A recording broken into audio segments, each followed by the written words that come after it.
Alfredo, ¿cómo está el Cambiemos en el país y en Misiones? ¿Qué evaluación hace de la marcha política del gobierno?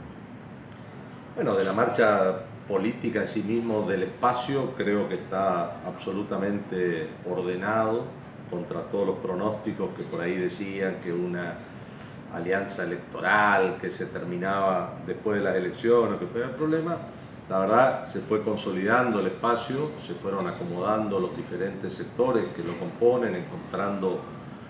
el lugar que les corresponde. Bueno, y hoy podemos decir, de cara al proceso electoral que se enfrenta este año, el espacio a nivel nacional está absolutamente ordenado, hay una mesa de conducción de la parte electoral que está con representación de los partidos que integran el frente, que está trabajando muy bien, está ordenando las cosas de cara a los comicios y también poniendo el acento, obviamente, en las 8 provincias que renuevan senadores, porque una de las debilidades que tiene Cambiemos como armado político es justamente la falta de representantes propios en ambas cámaras, en el número por ahí necesario para sacar con mayor celeridad los proyectos que el Ejecutivo envía al Parlamento. En este sentido también es importante destacar que desde el primer gobierno de Hipólito Yrigoyen hasta este gobierno de Mauricio Macri, no hubo otros gobiernos que hayan tenido minoría en ambas cámaras y que gobiernen solamente 5 distritos del país.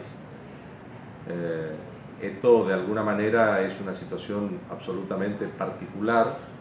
pero que bueno, en el caso concreto de la gente del PRO no es una novedad, porque en realidad Mauricio, los 8 años que fue jefe de gobierno de la Ciudad de Buenos Aires, no tuvo mayoría en la legislatura porteña. O sea que existe una gimnasia del acuerdo, de la negociación. Bueno, es lo que hemos visto a lo largo del 2016,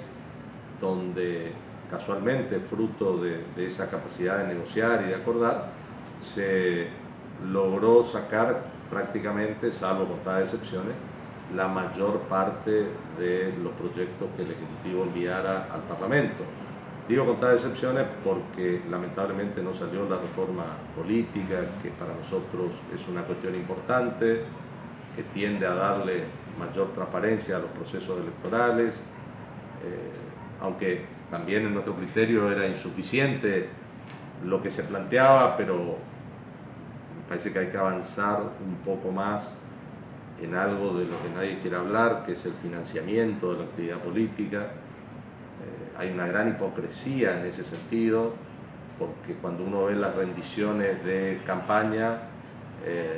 no se condicen nunca con el despliegue que por ahí uno ve en la calle, ¿no es cierto? De gigantografía, de autos, gente. Puedo ver la rendición de campaña y parece que entonces le regalaron todas las cosas, porque entonces parece que hay que avanzar en eso. A lo mejor, y es cierto, no esté ese tema en el centro de la agenda del ciudadano común que se enfrenta a ese problema, como aquí en nuestra provincia, con la ley de lemas. Recién el ciudadano, el votante, se acuerda cuando entra al cuarto oscuro y ve una mesa imperial para contener todas las boletas y las ofertas electorales que hay. Entonces, por ahí no es un tema que esté en la agenda del ciudadano, sino que está muy vinculado a los años electorales nada más. Pero bueno, a nosotros nos parece que hay que avanzar sobre ese ¿Y qué tema. evaluación hace del gobierno, digo, de cómo le está yendo al gobierno? Bueno, el gobierno hizo lo que en términos generales hubiera hecho cualquiera de los que asumía el control del Ejecutivo Nacional, porque todos, inclusive si uno revisa las declaraciones de los economistas que por ahí acompañaban a Daniel Scioli, aprueban, digamos, gran parte de las medidas que ha implementado el gobierno de Cambiemos, en el aspecto económico me refiero. Es cierto que por ahí en muchos casos se pagó la inexperiencia de gobernar, hubo marchas, contramarchas en algunas decisiones, pero siempre con la idea de revisar las decisiones inoportunas o mal tomadas, que también eso habla bien del gobierno nacional. Yo creo que hay que acentuar más el foco en la planificación. Yo creo que la Argentina tiene que darse la oportunidad de poder planificar el desarrollo, porque hay muchas áreas del Estado que tienen funciones similares o superpuestas, hay duplicadas estructuras administrativas en algunos ministerios. Bueno, todo eso para mí es una asignatura pendiente, ordenar y apuntar todas las herramientas del Estado en función de un plan de desarrollo económico. Y en eso me parece que todavía ha faltado tiempo para poder bajar esa idea, esas medidas, para que impacten realmente en los diferentes sectores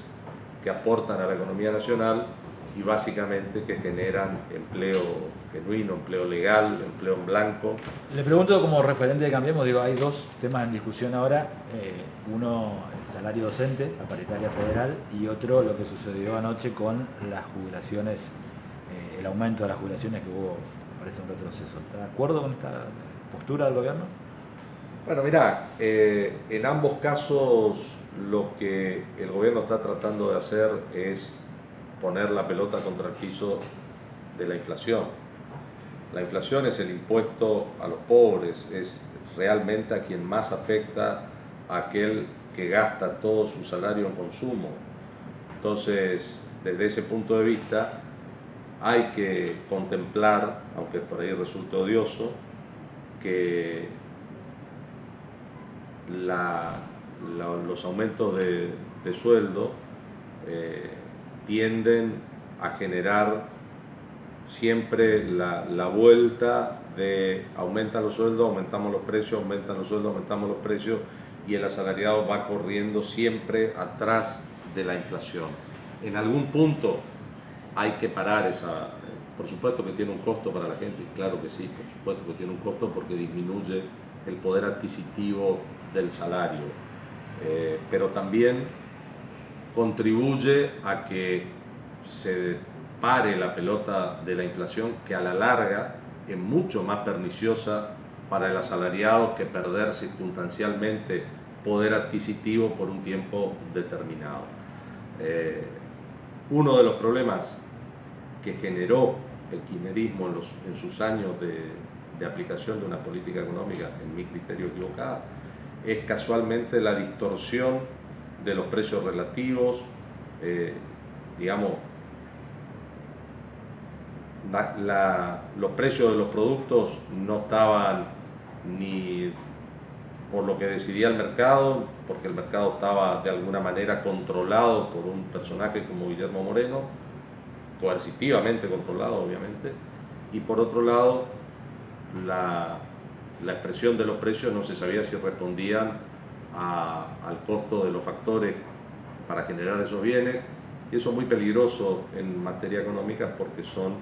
distorsiones que a la larga o a la corta las termina pagando la gente con la inflación, como te dije anteriormente, que es el impuesto a la pobreza, el peor impuesto que hay. Le afecta al que consume, al que gasta todo su salario en consumir. Entonces, uno le pueden parecer medidas odiosas que el gobierno pretenda ponerle un techo a las paritarias o que de alguna manera se enfríe la economía. Pero créeme que el proceso inflacionario es muchísimo más destructivo que cualquier otra medida circunstancialmente restrictiva en las aspiraciones de los trabajadores. Nosotros, por supuesto, que como idea de país pretendemos siempre que el salario tenga un poder de compra importante, que la gente pueda satisfacer su demanda a partir, como te dije anteriormente, del trabajo genuino, pero bueno, en algún punto vos tenés que parar la inflación. me parece que las medidas que está tomando el gobierno respecto de las paritarias, no solo de los docentes, sino de otras negociaciones paritarias, y respecto del ajuste de las jubilaciones, responde a la idea de parar el proceso inflacionario. ¿Cree que este va a ser el año del crecimiento? Digo, el año pasado se habló del segundo semestre, se esperó, digamos, este año puede ser. Sinceramente esperamos que así sea, hay algunos indicadores que demuestran eso, otros que no. Lamentablemente cayó, si bien es cierto, aumentaron los despachos de cemento, cayó la producción de acero, hay otros indicadores referidos a la actividad del campo, del agro, que son alentadores, y esperemos realmente que el impacto que va a tener el paquete de obras que se diseñaron, se planificaron y se licitaron el año pasado, que se van a empezar a ejecutar durante este año, también sirva como movilizador de la economía y del consumo a partir de los salarios vinculados a la obra pública, que es importante. Fíjate vos que solamente en nuestra provincia ya hemos licitado obras por un valor cercano a los 4.000 millones de pesos, obras provenientes de fondos nacionales, ¿no es cierto? Entonces, eso en algún punto va a tener su impacto sobre el empleo, sobre el consumo, sobre la dinámica del salario. Esperemos que eso, más algunas otras cuestiones vinculadas a inversiones de afuera, a inversiones propias provenientes del blanqueo y otros recursos que se puedan volcar básicamente a la inversión dinamizadora de las fuerzas productivas, este año arranque como debe ser la economía argentina.